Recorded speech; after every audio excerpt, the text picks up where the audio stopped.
When you first took science class in school, you probably learned the basic steps of a scientific investigation. You've likely heard of words like hypothesis, experiment, and observation. You may have even memorized a prescribed set of steps. The scientific method is a set of procedures that scientists follow in order to gain knowledge about the world. However, the steps involved in the scientific method vary widely among the different scientific disciplines. Chemists follow the method a bit differently than psychologists. Geologists and botanists have their own unique methods. So is there really one scientific method that encompasses all of science? To find out, we'll need to learn more about the scientific process. There are 6 key steps that tend to characterize the scientific method. The first step is the question. This is the part where a scientist proposes the problem that he wants to solve. A well-conceived question usually leads to a hypothesis, a potential answer to the question at hand. Sometimes hypotheses look more like predictions. The scientist predicts what the outcome will be when he tests his hypothesis. The scientist's test is also called the experiment. Experiments are ordered investigations that are intended to prove or disprove a hypothesis. Important data comes from performing an experiment. The scientist has to make observations of the results that he gets from the experiment. An observation is a statement of knowledge gained through the senses or through the use of scientific equipment. Observations are crucial for collecting data. Once the results are in, the scientist must begin his analysis. Data analysis involves comparing the results of the experiment to the prediction posed by the hypothesis. Based on the observations he made, the scientist has to determine whether his hypothesis was correct. Then he sums up his findings with a conclusion.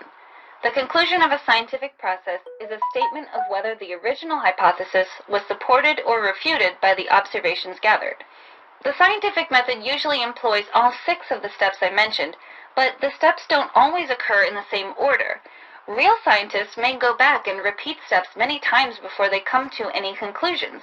It's actually better to use the word elements to describe the steps, since the first step, question, does not always come first.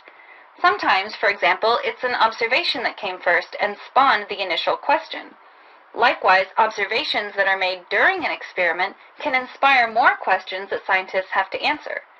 The scientific method is much more fluid than you might think. Let me show you how the steps can feed back and branch out from one another with an example from my own experience. Last weekend, I had a minor ordeal with my internet connection at home. I had started up my laptop, and I was frustrated to find that I couldn't get on the internet. I made the observation that my laptop wasn't receiving an internet connection. I asked myself a question. Is something wrong with the internet itself, or was it just my laptop? One way to begin answering this question was to check the connection on the desktop computer. Quickly, I formed a hypothesis. If the internet isn't working on the desktop either, then the problem is beyond my laptop computer. The experiment I performed was to check the desktop's connection, and my resulting observation was that the internet didn't work there. So, by analyzing the evidence, I was able to form my first conclusion. Nothing is wrong with my laptop, and something is wrong with the internet connection. Now, this conclusion answered my first question, but it still didn't get my internet to work, so I had to pose another question. Where exactly was the problem occurring in the chain of internet devices? Was it the cord between the modem and the router, the cord between the router and my computer, or was the problem in the router itself? I had to form another hypothesis. If both my internet cords are properly plugged in, then there must be a problem with the router. My experiment was to check both cords and the router. My observation was that both cords were plugged in and that the router was off. I analyzed the evidence, and my conclusion was that I couldn't connect to the internet because my router was off. Are you seeing a pattern here? Once I came up with one conclusion, it left me with another question that I needed to answer. From every question, I got a hypothesis.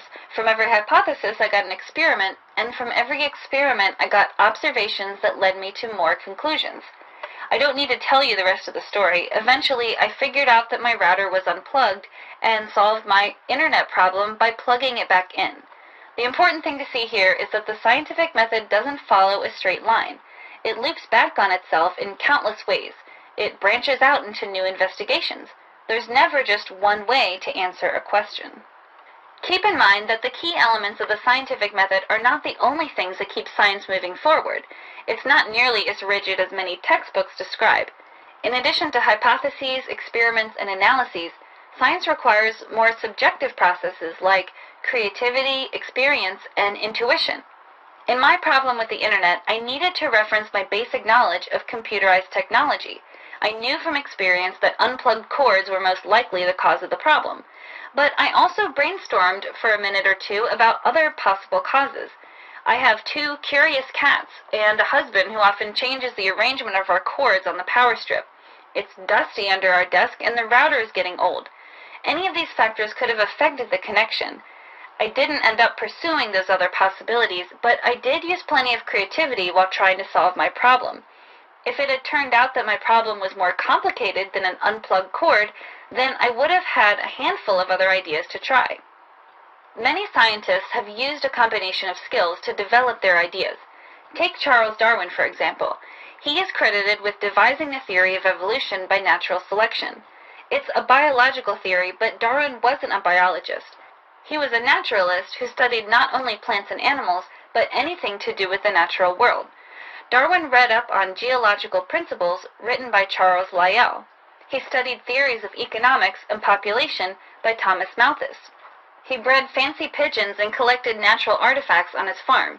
And yes, he took an amazing voyage to study exotic creatures around the world. Darwin wouldn't have come up with his ideas about evolution without combining all of these influences. It took some creativity and 20 years of research to put all his ideas together. Darwin's work shows that the scientific method is really a fluid, integrated process. It's worth mentioning that scientific studies are kept in check by communities around the world. Most scientific journals employ a process of peer review, whereby scientists critique each other's work and decide whether it meets the standards of the scientific community. Scientists have to pool their resources and check in with one another before they can perform any significant work. But scientists also compete with one another to discover new things. They know that the prize goes to the scientist who gets things right and publishes first. Even Darwin had to compete with other naturalists like Alfred Wallace and Jean-Baptiste Lamarck. But he also worked closely with his friends, Joseph Hooker and Thomas Huxley, who also studied biology and helped him develop his theories. As you can see, the scientific method does not work in isolation. It functions within a community, both inside and outside the realm of science. So it turns out there really is no one way to follow the scientific method. There are key elements that should appear in any investigation, but science is done differently in every profession, and no one follows the exact same process. The scientific method describes the processes by which scientists gain knowledge about the world. It's characterized by 6 key elements: questions, hypotheses, experiments, observations, analyses, and conclusions. These elements are interrelated steps, so they don't always function in the same order. Other, more subjective skills like creativity, experience, and intuition also have a place in the scientific method. Science is characterized by professional competition and develops through the collaboration of scientists in the worldwide community.